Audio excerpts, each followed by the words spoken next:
This show is supported by Odoo. When you buy business software from lots of vendors, the costs add up and it gets complicated and confusing. Odoo solves this. It's a single company that sells a suite of enterprise apps that handles everything from accounting to inventory to sales. Odoo is all connected on a single platform in a simple and affordable way. You can save money without missing out on the features you need.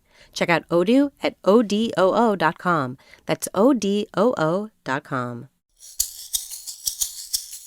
This episode of Us and Them was recently awarded first place for Best Audio Podcast from the Virginia's AP Broadcasters. We offer it now as an encore. The show originally aired in February of 2025.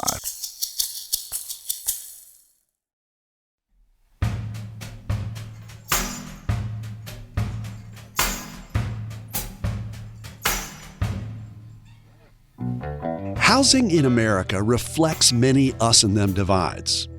The nation's homeless crisis is often in the spotlight, and there is plenty of attention on the distinction between owning and renting a home. But there are layers of nuance and some irony in all of that housing data.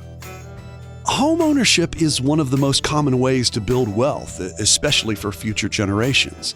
West Virginia presents the complexities of that equation. The Mountain State has the nation's highest home ownership rate, but the second lowest personal income rate. One thing remains clear. Across the United States, finding housing is a challenge. Right now, there are several markets where either housing doesn't exist or it's being bought out from under first-time home buyers before they get the opportunity to do so. Jim King is CEO of FAHI, an organization that brings people, organizations, and resources together to build houses and communities in Appalachia. So I suppose it matters who you ask, but I think folks who are looking for housing, and that seems to be an increasing number almost daily, more people looking for housing units than are available and that you'd want to live in. FAHI works with more than 50 community-based nonprofits in 6 Appalachian states to offer housing leadership in one of the most difficult places to serve in the country. We have about 3.8 million households in Appalachia, and by several measures, you've got a 500,000 people who are living in either homes that were built before 1930, or you have a family that is living below 30% area median income. There were cuts to the HUD budget out of the federal budget this year. And so even federal assistance has really taken a hit. And that gives people less buying power. So all things equal, right? If your income is very low, your ability to find a decent place to live is very, very limited. King says to understand today's housing problems, you need to go back to the 1970s. We were building almost 500,000 homes in this country that were 1,400 square feet or smaller. By 2010, that number was less than 100,000 units of housing being built in that bandwidth. And by 2020, we were under 50,000 a year. We stopped building homes that people can afford. And if you go back to, say, the GI Bill, we made a commitment as a country to actually make ownership of housing a really, really important part of the American life. And so when we started to just pull back from those resources, and so now we're talking decades. By the time you get to the 2008 crisis, what we did was we blamed the subprime market, which it wasn't actually the issue. But again, the market pulled back again from that, saying, well, based on people's income, we got to be careful about who we offer mortgages to. We can't expect to build all of the housing that we need without supports from the federal government, but they've gotten out of the business of doing that, and we haven't found an alternative solution. So here we are kind of like, what do we do? But we've done it in the past, and we could do it again. Mel Jones is co-director of the Virginia Center for Housing Research at Virginia Tech University. She works with FAHI and has analyzed housing trends that show approximately 190,000 homes were removed from Central Appalachia between 2015 and 2021. Dilapidated homes were torn down or converted to business or commercial uses. The transition can lead to low vacancy rates and can drive up the cost of housing. Landlords may also be less willing to opt into affordable housing programs. Low vacancy in an area creates tight markets, which results in more competition and increases the cost of developing new housing. Jones says that while the GI Bill helped build generational wealth over decades, a lot of people were left out. Which means that their families haven't accumulated the wealth that they need to pass on from generation to generation to ensure that folks are stable. So the people my age, and I'm among the oldest millennials, right? The people my age that are readily able to buy homes largely are able to do that because of intergenerational wealth. And when you don't have those generations of wealth, you don't have access to safe, stable housing anymore.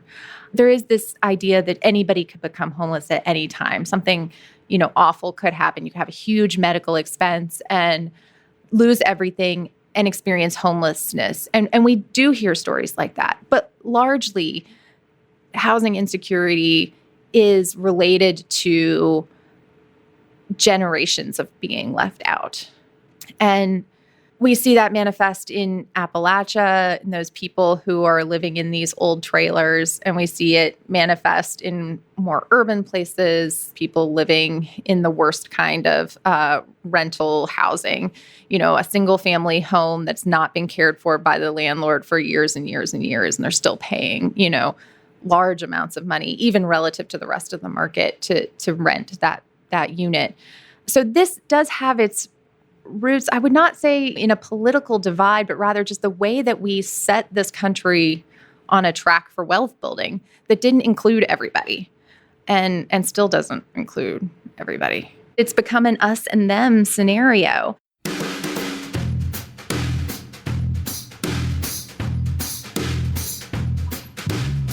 From West Virginia Public Broadcasting and PRX, this is Us and Them, the show that tells the stories about the things that divide us. I'm Trey Kay.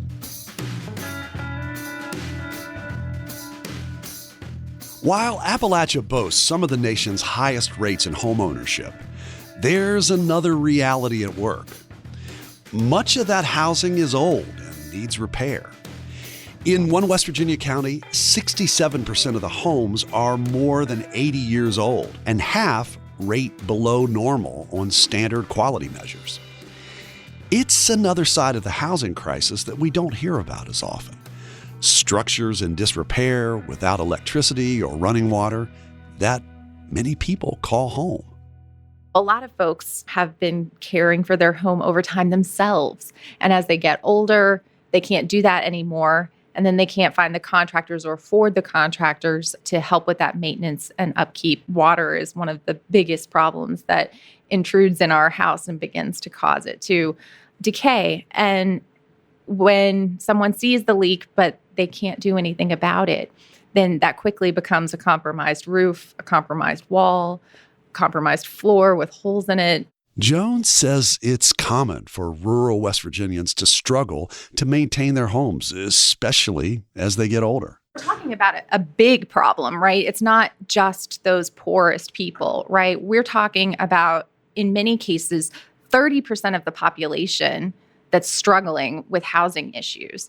Now, the housing issues have different flavors, but those people who struggle with poor housing conditions, are many of those people.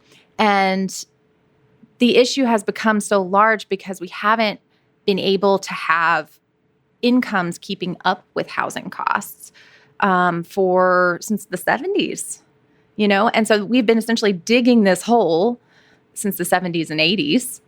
And all of the boomers have basically had stagnant incomes for the most of their career. They haven't been able to put the money that they should into their home. And when I say should, I don't mean like they haven't been saving to put it into their home, or I just mean that their home needs certain attention, right?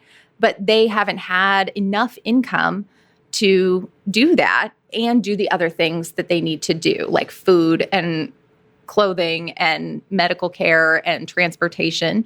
If you go to more rural places or even certain parts of urban places where the worst housing is, and people live in the worst housing in the country, those units that were built prior to 1976, before there was any kind of code to regulate how those units were built. And sometimes they have not held up well over time.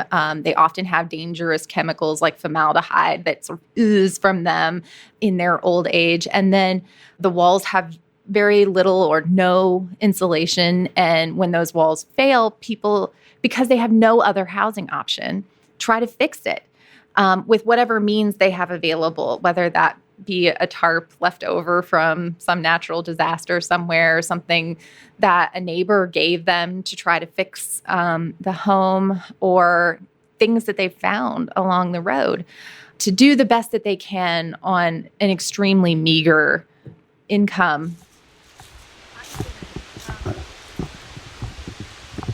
Hi. Hey, how you doing? Good. How are you? Sorry, it's a little That's Stacy Reeder. She's a veterinarian visiting a patient, a dog named Sassy, and the pup's owner, Joyce Vest. They first met several years ago during a home visit to check on the dog.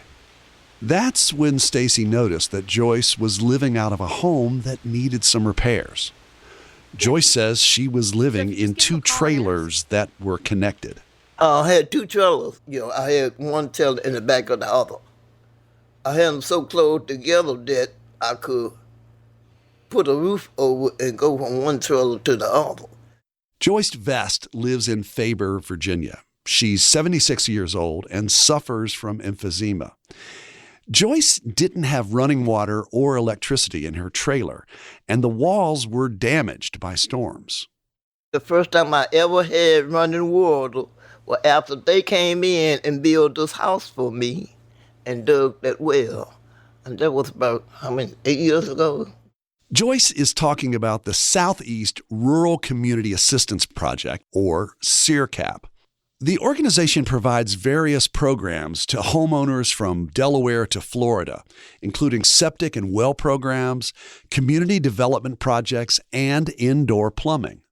You were catching water in barrels. Oh. She was catching water in barrels. Back then, I was catching the water in barrels for cleaning and cooking and all that stuff. Mm-hmm. I got a big pot out there now that you heat water in, for bath and stuff, all that. Well, first of all, you're talking about capturing water, so she didn't have running water out here. No, I did not.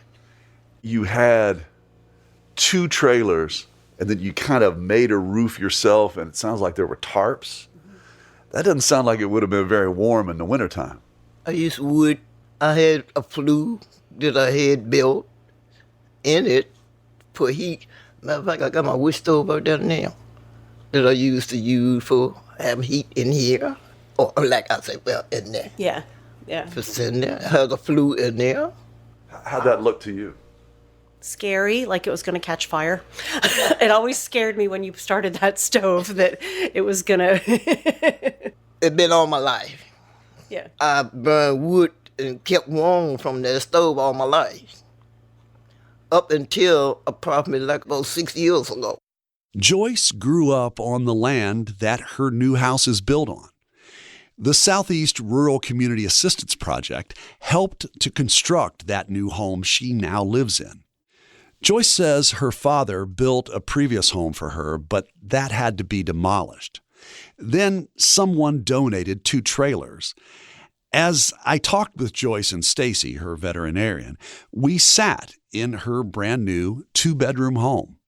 So in a way, you came out here to take care of a pet, mm-hmm.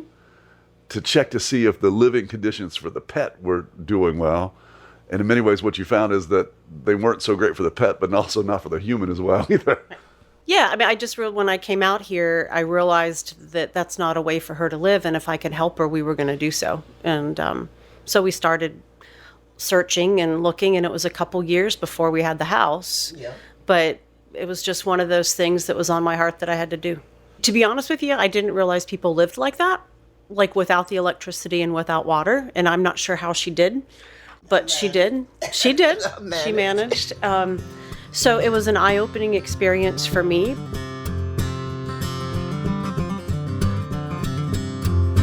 When we come back from a break, we'll hear about the Southeast Rural Community Assistance Project, or SERCAP, how they built Joyce's new home, and the challenges the organization faces while helping residents. Since the house is in such poor condition, we were going to be building a new house for her. So now somebody has to figure out, well, what sort of plan are you going to use? We have plans in place that we use for it already. Well, the building department approved these plans. It's a daunting task. That's coming up after a break. You're listening to Us and Them. This program is supported in part with a grant from the CRC Foundation.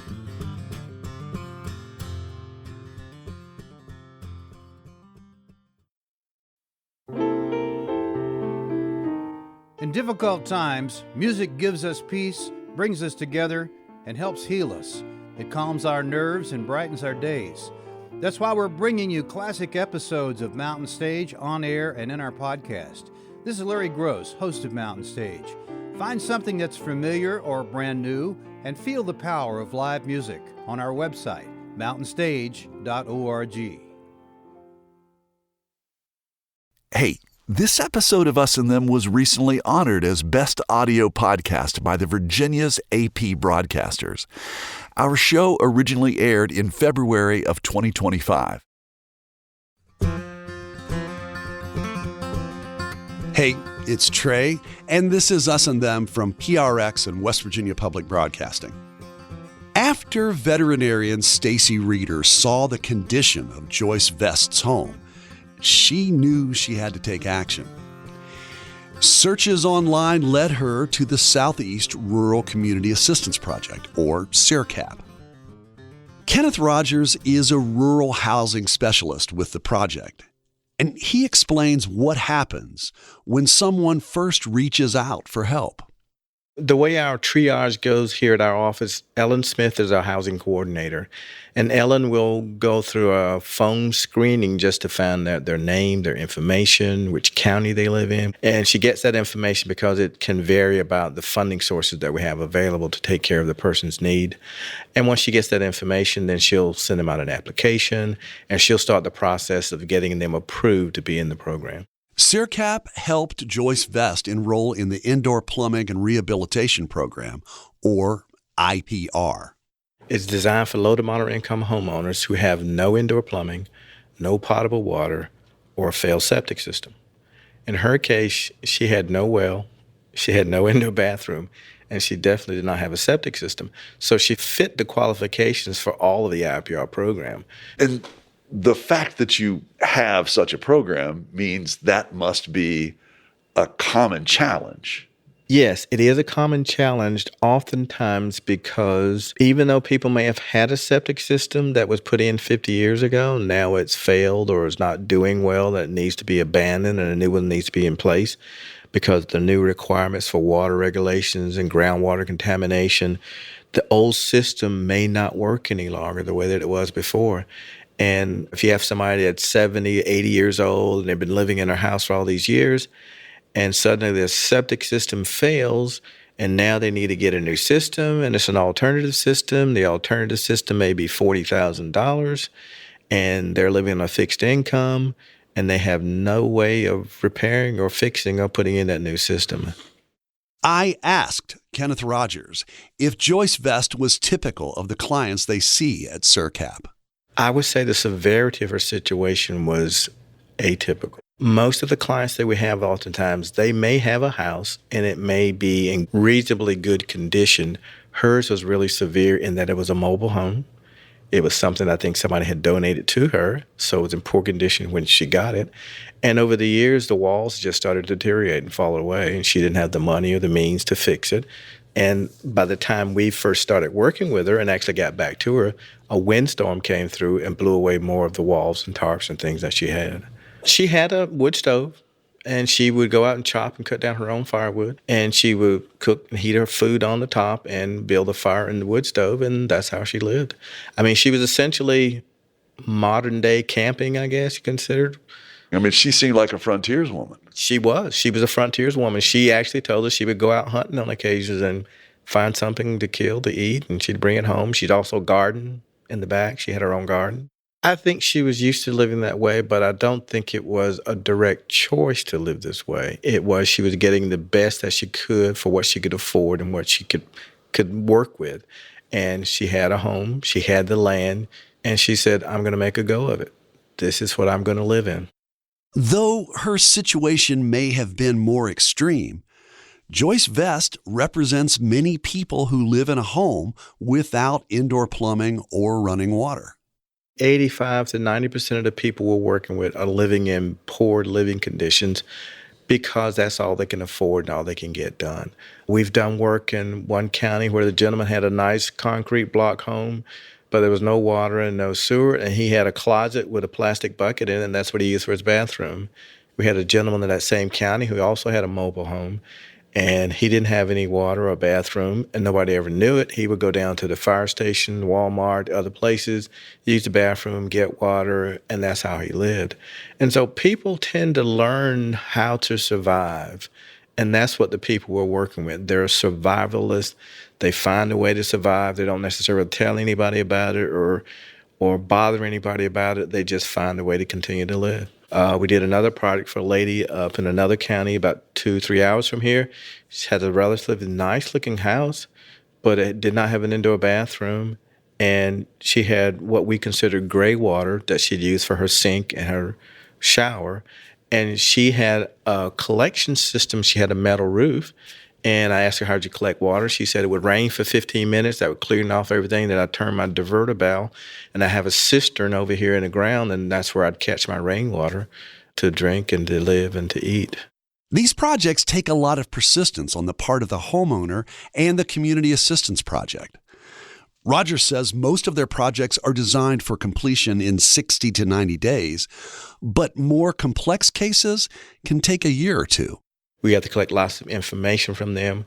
We have to line up the health department, the local building official, the homeowner, the contractor.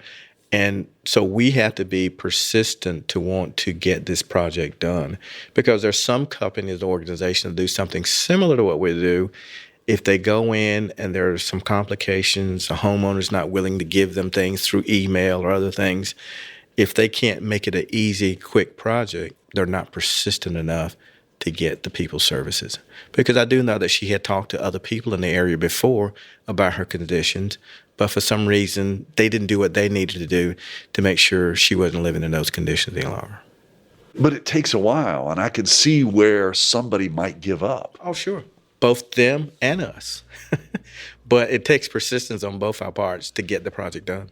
This is what you do. And you certainly do know and understand where there's certain hurdles and barriers and things that make it impossible legally to do certain things. But I guess when I look at her, I can see where this seems like a lot of red tape and a lot of bureaucracy, and it would be something hard to navigate. Sure. It would. And that's the reason we stay with them and continue to work with the people, because just dealing with the health department first because in this particular case, she didn't have a septic system or well. So you have to go through all the things with the health department to say, oh, you're going to need a survey. So we have to go out and get a survey to make sure the property boundaries. And then once you get that completed, then now you go to the health department. Because for us as an IPR, Indoor Plumbing and Rehabilitation Program, if we can't get a septic system to work on the property and a well to work on the property, we can't go any further, because we have to have those things in place so that we can get the project done for them.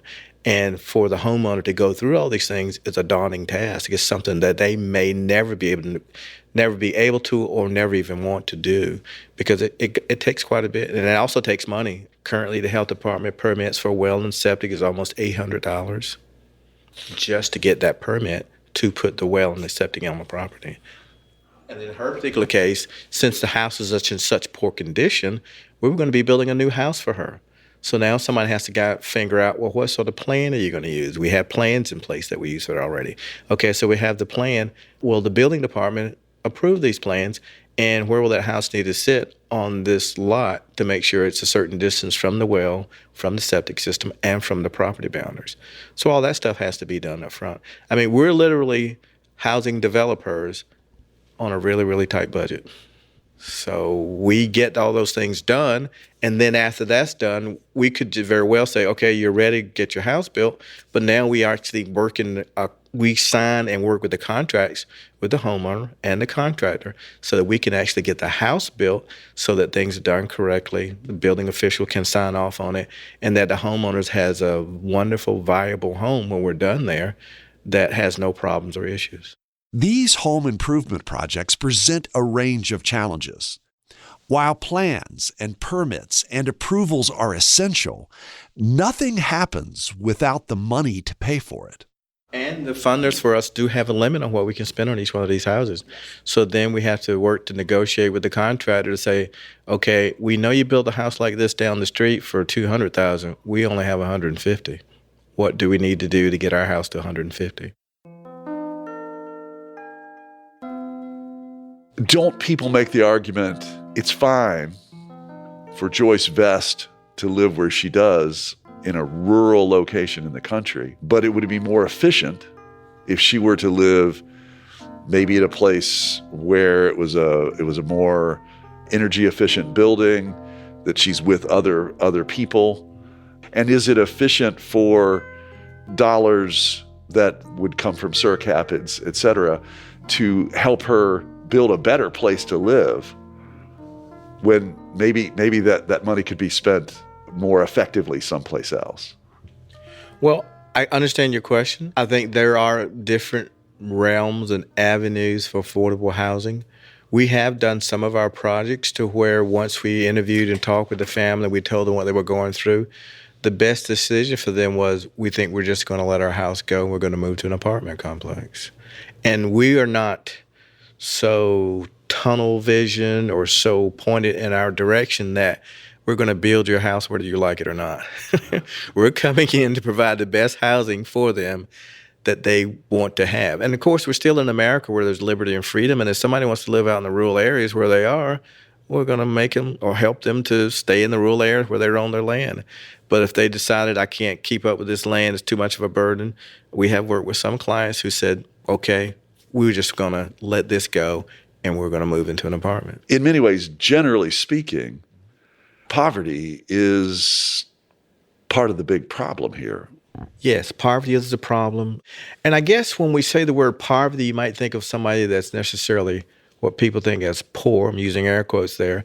But if you're on a fixed income and you can take care of your food and your water and your electricity and your utilities, but you have a major housing issue, and if you're on a fixed income and you go to the bank and say, oh, my septic system failed, I need to put in a $40,000 septic system, and my income is $40,000 a year, they're probably not going to give you a loan to put in that septic system.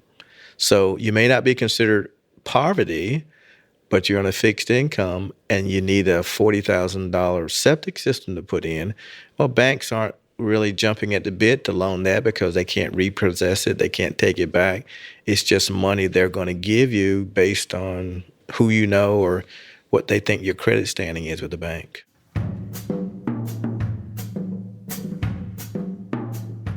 Mel Jones, who researches housing trends at the Virginia Center for Housing Research at Virginia Tech University, says solutions to the housing crisis will require a combined effort. No local government has enough money to solve this problem. No state government has enough money to solve this problem. It's going to take local, state, and federal funding all together, and in a large amount, federal funding, because they're really the only ones that have the access to the financing that's needed to build massive amounts of housing. And so without everybody sort of getting in line and saying, we care that so many people don't have good housing. And in addition to that, we care that even those people who have good housing don't have the housing that they would prefer, unless we can all kind of get on the same boat and say, we want to see this, it's not going to happen. And I think that the crux of the issue may have to do with the local level instead of the federal government. We need the federal government's financing to make it happen. But at the local level, people don't want to see more housing. That seems like an ironic statement. At a time when there's a critical need for affordable housing, to say some people don't want more housing units? Mel Jones could see I was confused, so she went on to explain. So right now we're in Blacksburg, right? And here we have a great demand for housing. Blacksburg is only growing between students and businesses and retirees. People want to live here. There's huge demand for housing. But we don't build enough housing. So what happens? The price of housing goes up. And those people who already own houses in Blacksburg, that only benefits them, right?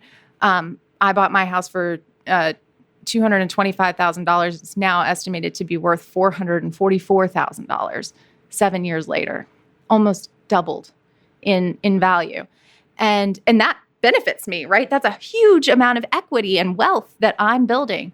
And if I'm worried about my situation and my family's situation in the future, what's in my interest is to have no more housing built here, because my house will only keep increasing in value, right? And I often say that we have put the middle class and those below the middle class in such a tenuous situation for such a long time that now when they see the value of their house skyrocketing, suddenly the retirement plan that they didn't have, they now have. The kids that they weren't going to be able to pass anything on to, they have something to pass on to. And anything that threatens that is no. And people who live in a place, right, they're the constituents of the local government who make up the zoning, who make up the rules about whether or not we can add more housing. And so you put people in a place where they're choosing between themselves and their family and sort of the good of other people in their community. And I think that that's a hard choice to make. And a lot of times people make the wrong choice. Jones fears the lack of affordable housing hurts our communities in other ways. I also like to point out to people that don't you want the person who's taking care of your kid to live in your community? Don't you want them to have to look you in the eye when they go to the grocery store? Or do you want them to be somebody who had to commute 2 hours in and you don't really know and you don't ever see? I mean, we're deteriorating the trust and relationships in our community by excluding people or making them live in horrible conditions.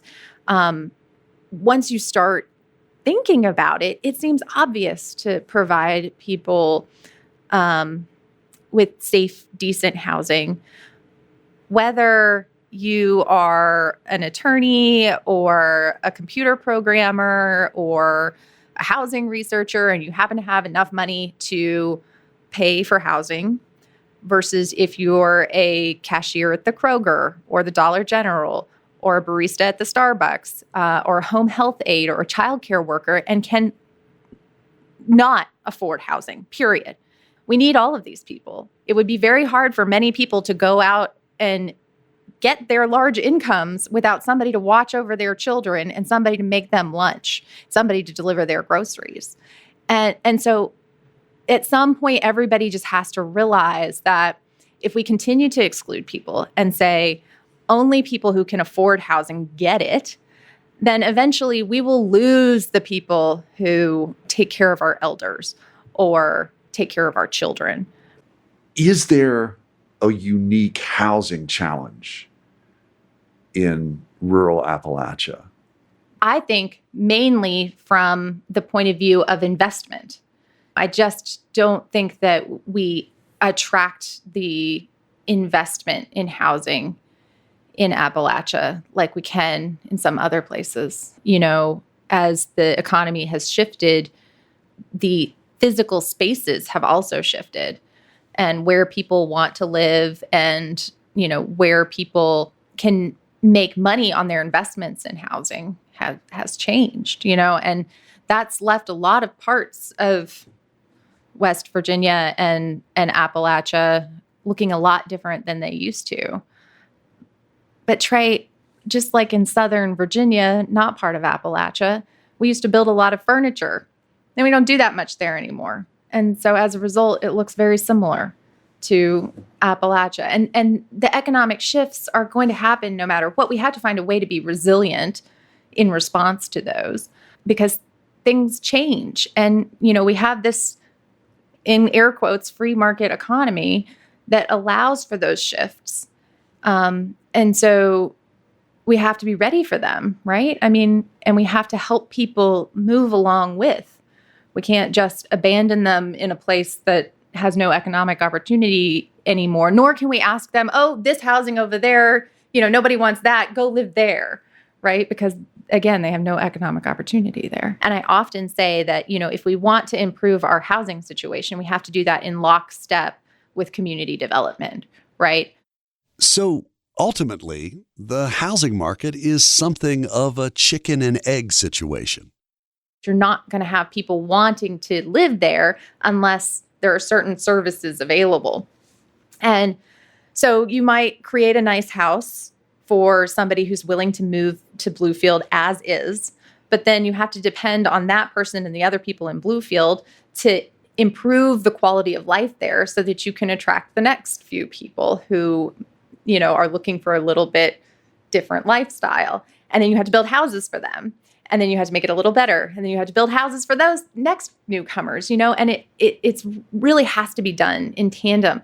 Housing is part of the infrastructure of a community, but so are roads and hospitals and restaurants and hiking and childcare is an enormous one. You have to have all of these things functioning together in order for individuals to want to make investments in their house, right? Because they have to feel like when they along the road sell that house, they're going to recover those investments. So it's all connected.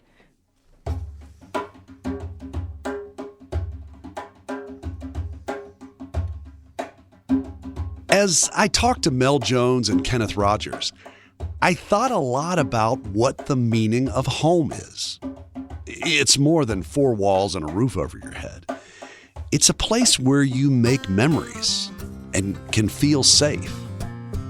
Joyce Vest never complained about her living situation, whether she was living in a house her father built or a trailer with no running water. She called them and her newly built house home. And it's clear the memories she's made over the decades are important to her. This is home. Mm-hmm. Right here. Right here is home. This is the beginning. And this is where I'm going to stay.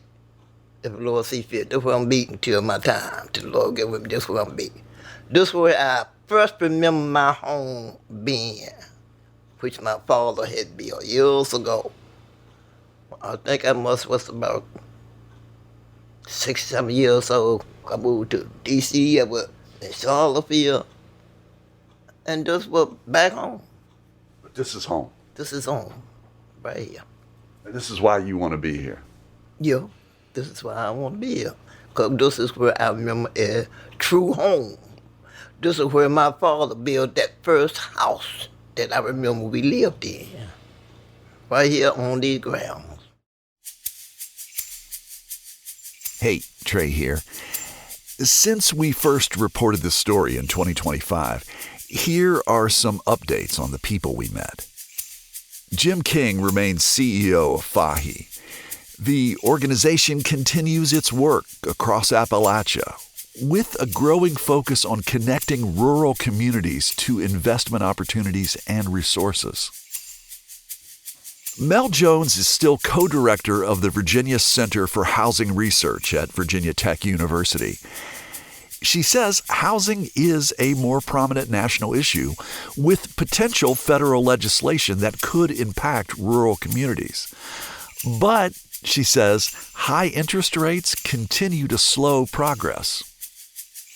Kenneth Rogers continues his work with the Southeast Rural Community Assistance Project, SEERCAP, helping residents across the region access safe water, waste systems, and housing support. As for Joyce Vest, Kenneth Rogers says her veterinarian, Stacy Reeder, remains in close contact. and says Joyce is living in her home and doing very well. Kenneth says those who know Joyce believe that having a safe, stable home hasn't just improved her life, but it may have extended it.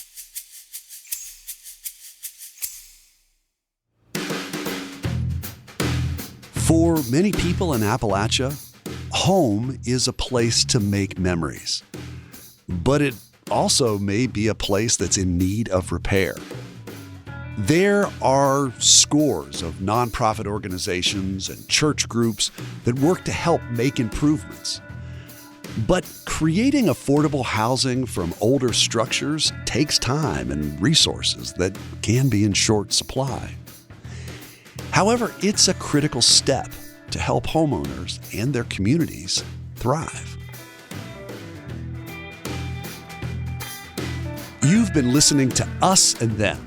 Our team for this episode was me, Trey Kay, Samantha Gatzik, and Kate Smith. Michael Lipton, Tristam Lozow, and Ahmed Solomon wrote and performed the Us and Them show music. Mark Lerner designed our logo. The marvelous people at PRX and West Virginia Public Broadcasting make Us and Them possible. So do grants from the Corporation for Public Broadcasting and the CRC Foundation. Hey, we'd love to get your thoughts about this episode. Would you share them on our Facebook page or on X, formerly known as Twitter, at Us Them Podcast? Us and Them was originally developed with assistance from the mentorship program at AIR, the Association of Independents in Radio. We'll see you next time on Us and Them. Support for this podcast comes from the Corporation for Public Broadcasting.